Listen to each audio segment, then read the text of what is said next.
Alhamdulillah saya bersyukur ya ketemu dengan perusahaan yang luar biasa yaitu PT BES. Jadi awalnya PT BES ini saya kenal tahun 2017 akhir.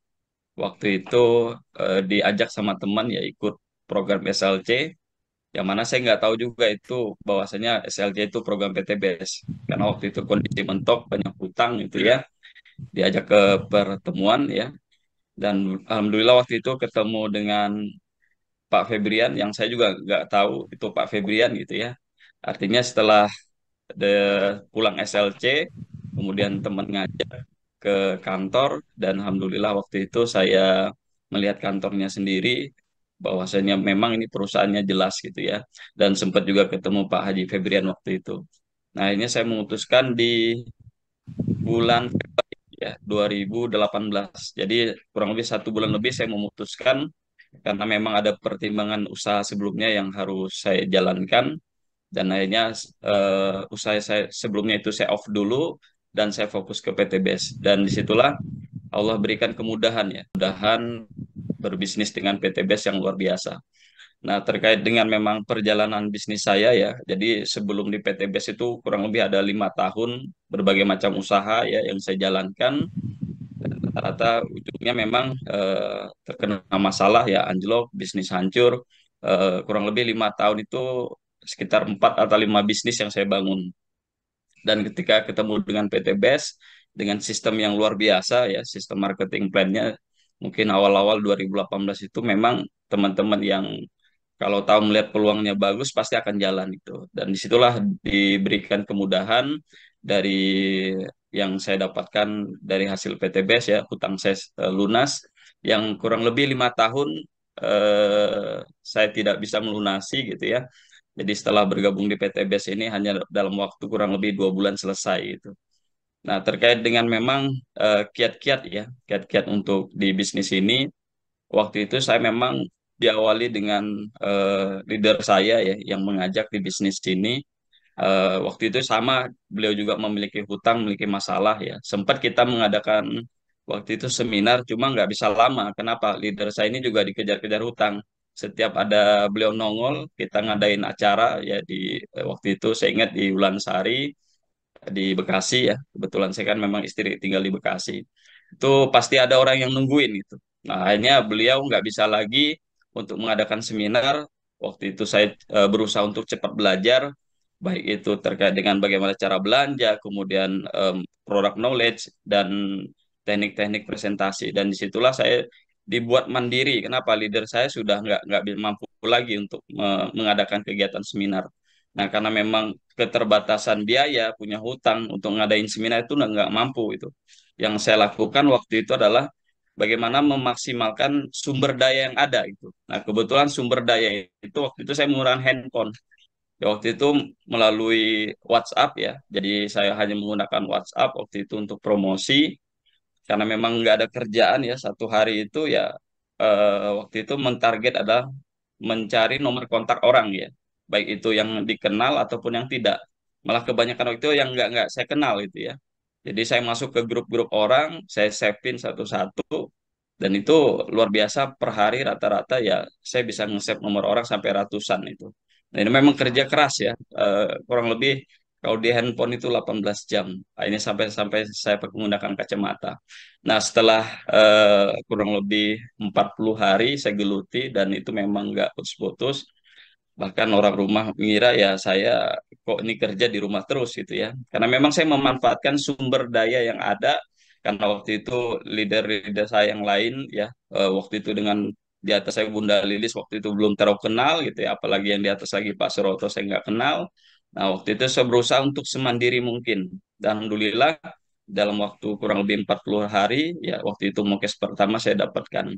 Kemudian selang 2 minggu setelah itu saya dapatkan dan memang luar biasa utang saya lunas.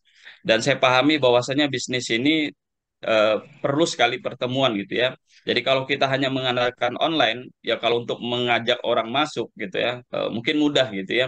Bagi saya yang memang sudah saya geluti dunia dunia dunia online itu. Tapi untuk mendidik mitra gitu ya, kita butuh yang namanya pertemuan. Mulailah waktu itu saya bersama tim ya memulai waktu itu membuat sekolah bisnisnya lah.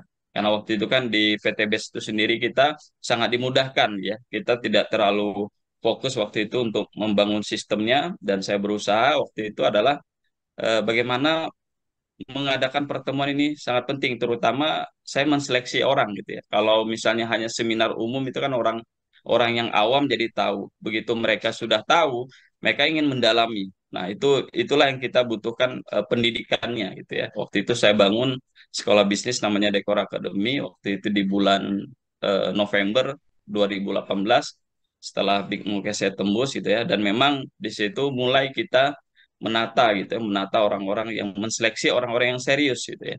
Jadi ketika memang orang-orang yang join di PTBS ini saya bilang siapapun boleh bergabung gitu ya. Ya mohon maaf ya yang bergabung ini dari latar belakang macam-macam gitu ya. Bahkan ibaratnya kalau saya bilang eh, orang yang kriminal sekalipun bisa bergabung di sini. Orang yang bilang oh pencuri, oh koruptor bisa itu. Kenapa ya? Karena modal KTP. Tapi orang-orang seperti itu ya kalau kita tidak seleksi di pendidikannya, di sistemnya, nah mereka kadang jadi oknum, jadi sumber masalah. Makanya tidak sedikit kita temukan ada oknum-oknum yang memanfaatkan gitu ya, memanfaatkan PTBS untuk mereka menipu. Makanya di sini kita jangan sampai terjebak gitu ya dengan orang-orang yang berlaga ingin, oh belanja besar dan lain-lain. Ternyata kadang mereka melakukan penipuan gitu ya. Nah, makanya pentingnya kita mendidik ya, apalagi di PTBS kan ada HTS dan NET gitu ya. HTS NET itu adalah suatu yang luar biasa. Jadi teman-teman itu wajib menyaring, saya bilang.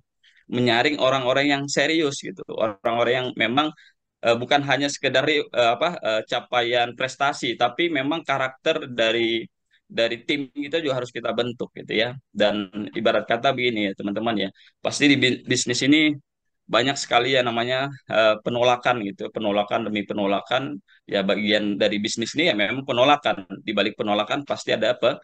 Penerimaan gitu ya. Saya ibaratkan gini, kalau kita ibarat sebagai seorang penambang emas gitu ya, pasti kita akan ketemu emas dan ketemu pasir gitu ya. Nah, kita kan kalau ingin mencari tim ya, mencari orang yang tepat, ibaratnya itu kita mencari emas, pasti kita ketemu pasir gitu. Nah, pasir ini ya kita buang gitu ya, kita singkirkan jadi orang yang negatif, orang yang merendahkan gitu ya, dan lain-lain. Nah, itu kita singkirkan dulu. Kenapa? Setelah kita memang tahu bahwasannya yang kita cari adalah orang yang bisa bekerja dengan tim, dengan kita, maka insya Allah ya bukan hanya kita saja yang mencapai, tim yang di bawah kita juga dipastikan juga mendapatkan apa yang jadi impian. Nah, setelah kita dapat emas tadi, ibaratnya, oh dapat tim nih, orang yang tepat gitu ya. Nah, tentunya kan kalau ibarat emas itu harus dipoles lagi gitu ya, di apa, mungkin digosok gitu ya, sampai dia menjadi sesuatu yang punya nilai. Nah, makanya ketika teman-teman nanti mengikuti program yang ada di PTBS ya, program HTS, NET, kemudian ada public speaking dan lain-lain. Nah, mudah-mudahan itu kita betul-betul membentuk orang yang tepat. Nah, disitulah saya berfokus. Makanya kalau di tim saya kadang kalau ketemu dengan teman-teman, terutama tim saya yang cukup besar di Kalimantan Barat, di sana ada Prai Luxury ya, ada Pak Muslimin, ada Pak Sutrisno, ada Pak Ari gitu ya. Nah, mereka adalah orang-orang yang saya anggap dulu mereka adalah orang yang tepat itu. Makanya saya berinvestasi kepada mereka. Ya, pertemuan, kemudian tim yang kita bangun. Nah, alhamdulillah di situ kita tidak hanya sekedar mengadakan seminar, tapi memang menseleksi orang yang tepat gitu ya. Nah, walaupun kayaknya seperti lambat gitu ya. Sebagian orang kan pengen cepat, wah closing, closing, closing. Tapi padahal orang yang di closing kadang apakah mereka paham nih untuk tahapan selanjutnya gitu ya. Makanya di situlah proses menseleksi orang yang tepat itu sangat-sangat diperlukan. Karena kenapa saya bilang? Karena ada satu hal ya, mungkin buat teman-teman juga ini yang sering saya sampaikan kalau di training itu, jangan sampai tim kita itu kena penyakit 5K gitu ya. Pertama, K yang pertama itu dia kagum. Wah kagum bahwasanya PTBS ini bisa mendapatkan motor, rumah gitu ya, membeli motor, rumah, kendaraan. Dan itu luar biasa ya, mereka betul-betul kagum. Nah, yang kedua mereka kerja itu ya.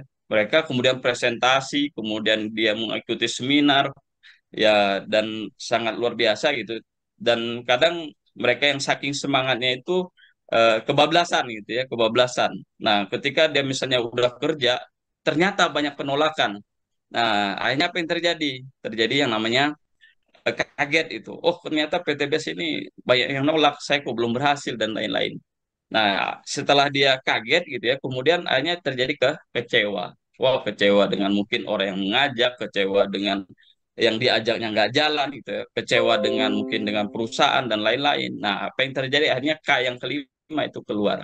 Nah, itulah yang saya harus mesti kita jaga itu ya. Teman-teman wajib mengikuti yang namanya program yang ada di PTBS, terutama di training online ini, walaupun kita nggak tatap muka ya mudah-mudahan dengan perusahaan yang mensupport ya di Selasa dan Ahad mudah-mudahan nanti bisa dimaksimalkan dan mudah-mudahan nanti saya juga bisa berbagi pengalaman-pengalaman selama di PTBS ini yang kurang lebih sudah mau jalan Februari nanti 6 tahun.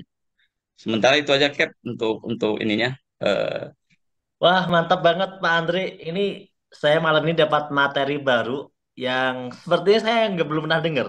5K tadi itu ya. Jadi ya, bisa bisa masuk masuk apa bahan baru nih besok kalau jadi pembicara. Jangan jadi 5K. Kagum, kerja, kaget, terus apa tadi? Yang keempatnya kecewa, kecewa kecewa terus keluar. keluar.